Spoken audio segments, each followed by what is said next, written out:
Hello, YouTube. Welcome back to another book review from me, your host, Logan Albright. Happy to be back with you again. I want to talk about something a little bit different today. Usually on this channel, as you will know if you watch it, I review novels and short story collections and fiction generally. Occasionally, I'll review a nonfiction book. But I want to talk about a nonfiction book today. But I really try hard to keep politics out of this channel. We're very divided right now. Everybody has different opinions, and everybody seems to hate everybody else. And although I have my political beliefs, which I've talked about a little bit on the channel, I try not to inject that into every video, and I try not to feel like I'm excluding people based on their views. I want everyone to feel welcome here, and everyone can think what they want to think. Although I have, my own views, which I'll talk about in a second. But I got this book, which is about political issues, and I think it is very illuminating as to kind of the situation we're in, where no one is able to talk to each other. We're not able to have civil conversations. We don't understand one another. We're all speaking a different language. And so I want to talk about that a little bit. And I'm not going to delve too deeply into the content of the book, but I'm going to use the book as a springboard to talk about this. So recently I was in Tallahassee, Florida, visiting my best friend Allison, who you will have seen if you watch her Film Bouillabaisse channel. She occasionally makes an appearance on this channel. And she dragged me into a far left radical bookstore. I'm not a far left radical. I am somewhat of a radical, but I'm not on the far left. I don't consider myself there. But I thought, fine, let's go in and look and see what the books are. And I found a lot of interesting books in there, and some of them I thought looked agreeable to me, and I bought two of them. And one of the ones I bought was Abolishing State Violence by Rah Acheson, A World Beyond Bombs, Borders, and Cages. Now, I could not be more on board with this message. I think abolishing state violence is an incredibly great goal. It's a goal I've had for many years. I think of myself as a libertarian anarchist. I want to, get rid of the coercion and violence and government and all those things that I think are bad.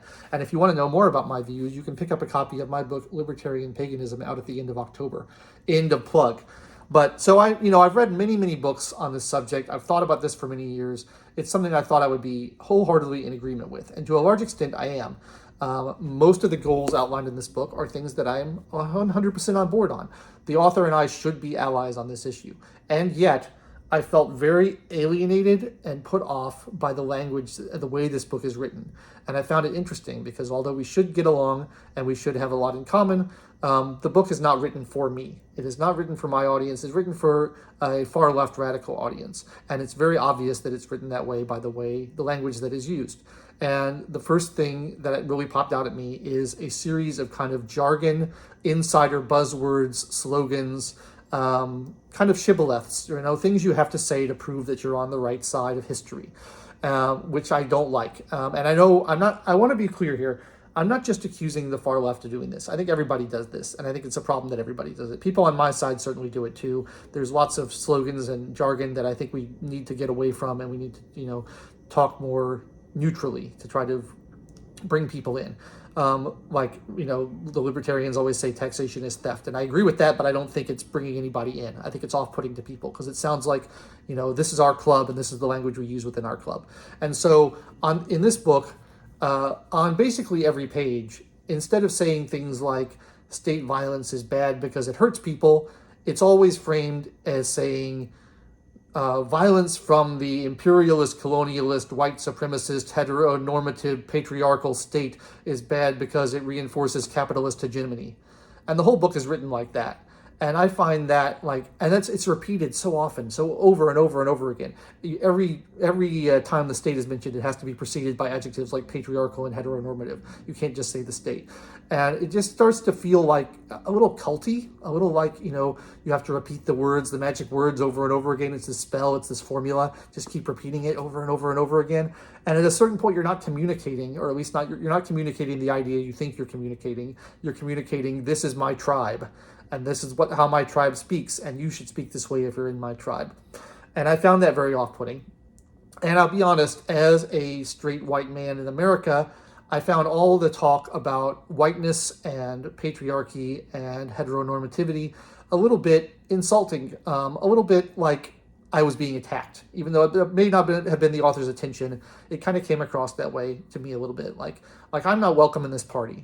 As a straight white American man, you're a bad guy and you can't be part of our club. And even though you also want to abolish state violence, you're not part of the group. And so I found that very, just off-putting, and I really had to work to kind of tear down some of my own biases and keep an open mind and continue to read the book, even though I kind of felt like it was not being friendly to me as a reader. It was not welcoming me into the ideas. It felt like I was in hostile territory reading this. And I got the very distinct impression that if I were to meet the author would not like me. We would not get along. She would have problems with me, and she would dislike me as a person. And I think that's a real shame, because I have no personal animus against this author. I don't know anything about her apart from this book, and I think we have a lot of shared goals. And I may be wrong about that. Perhaps that's an unfair assumption, but it's the impression I got reading the book.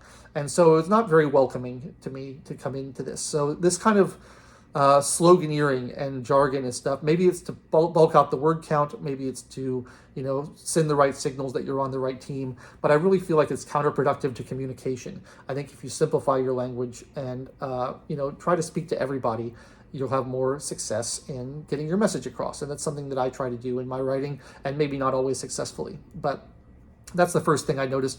Another thing I noticed is in the back there's an extensive bibliography, probably several hundred books in it. And I've probably read upwards of 100 books on this topic myself. I consider myself pretty well educated on this topic. And there's absolutely zero overlap between the books I've read and the books that are in the bibliography here. Not only have we not read the same books, I haven't even heard of most of the books, or almost all of the books in the bibliography, apart from those by Karl Marx, because I took a Marxist theory class in college and I read all the Karl Marx stuff.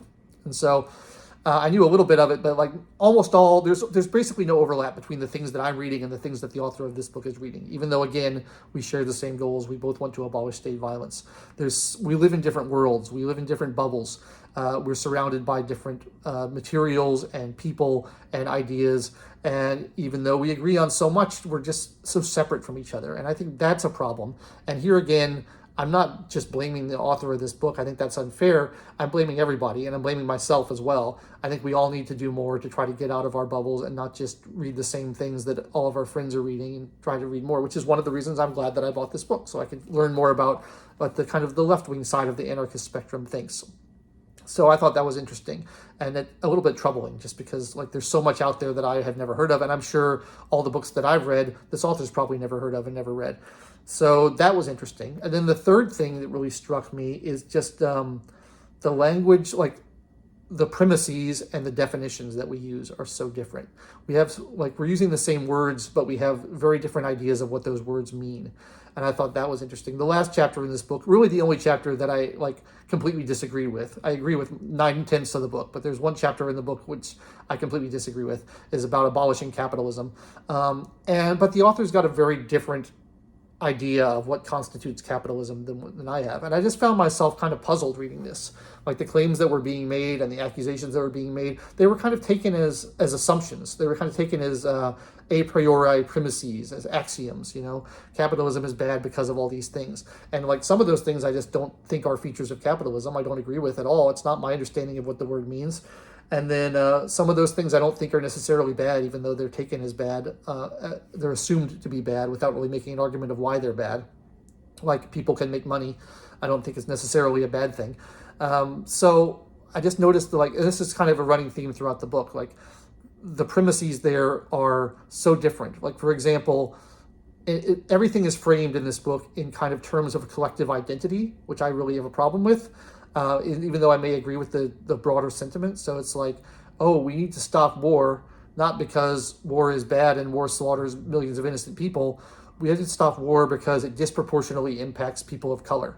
Okay, well, that's fine, but that's not why we need to stop war. We need to stop war because it's killing people. It doesn't matter what skin color people being killed is. Anyone being killed is bad.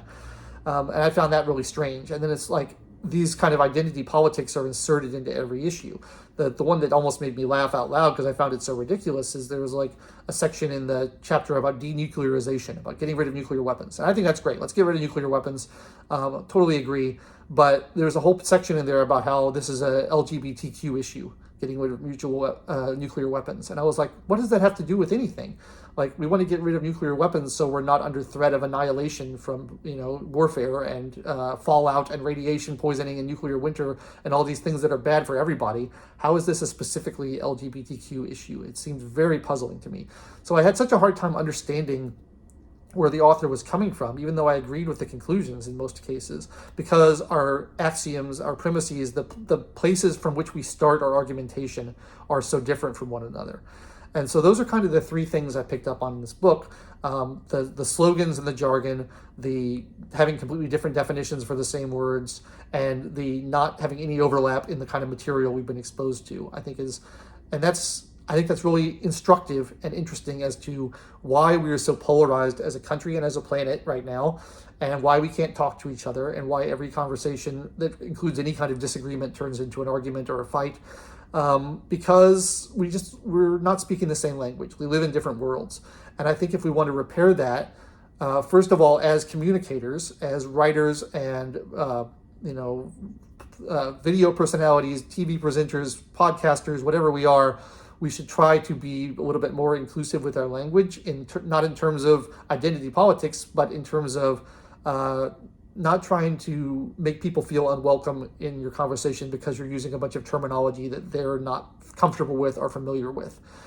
Being as simple and straightforward as possible so that people don't feel like, oh, I'm being hit with all these terms that I don't know or that feel foreign to me. I feel a little bit alienated by that. Welcome people in using the language that they will understand and that they can respond to. I think we have a responsibility to do that as communicators. And again, I'm including myself in this. I'm not just pointing fingers at other people. We can all do better at this.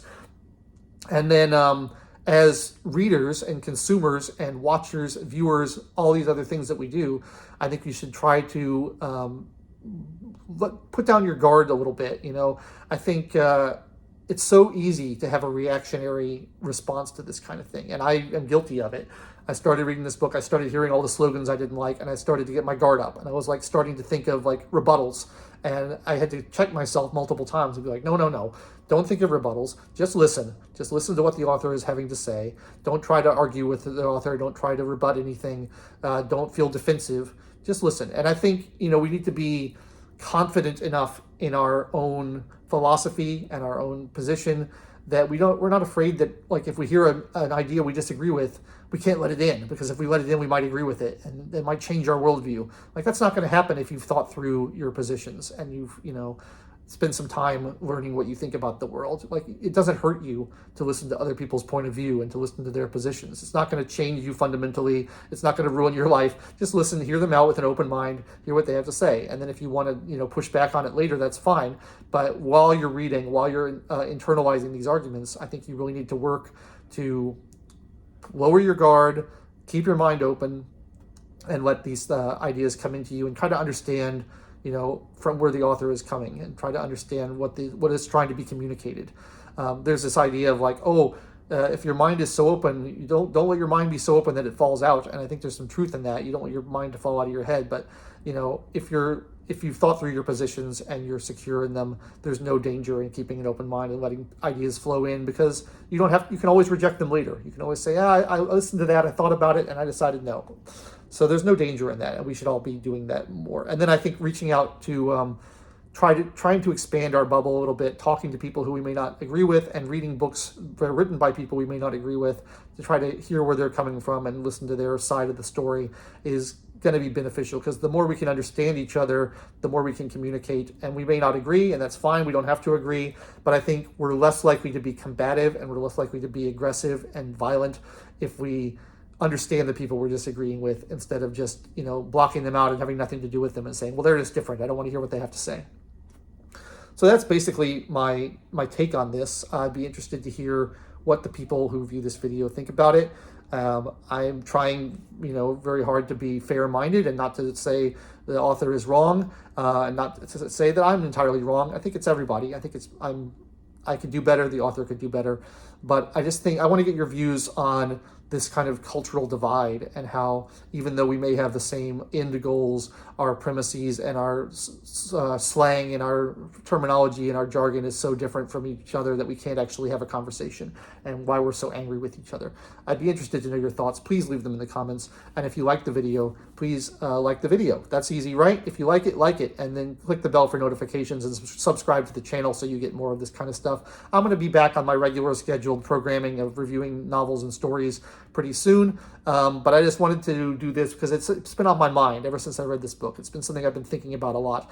And I'm hoping that, if more people kind of think about this and take this attitude, maybe we can do a better job of talking to each other and not being so angry all the time. That would be nice. The older I get, the more I find I want to be more like a peacemaker. I don't have this kind of young, fiery, let's argue all the time, let's convince everybody I'm right attitude anymore. I'm like, I don't have to convince you I'm right. You don't have to convince me you're right. We can disagree respectfully and get along. That would be nice. For October, which is coming right up, my favorite month, spooky season, Halloween, right? My plan for October is to do 4 volumes of horror short stories, one for each week in October. I have them. I'm going to start reading them, and maybe I can identify some great horror short stories that we can add to our collective reading lists in order to get us in the mood for my favorite holiday, Halloween. I've done a couple of, in previous Octobers, I've done videos that are about like the top 5 scary stories to read for Halloween, and I'm kind of out. I'm out of my favorite stories, so I need to replenish them by reading more books of short stories. So I have 4 different books of short stories from 4 different authors that I'm going to read over the course of October, and we'll review here for you guys to read too. I've also got a bunch of horror movies that I've ordered, as I do every year. I'll do a Blu-ray haul on that to show you all the horror movies I'm getting.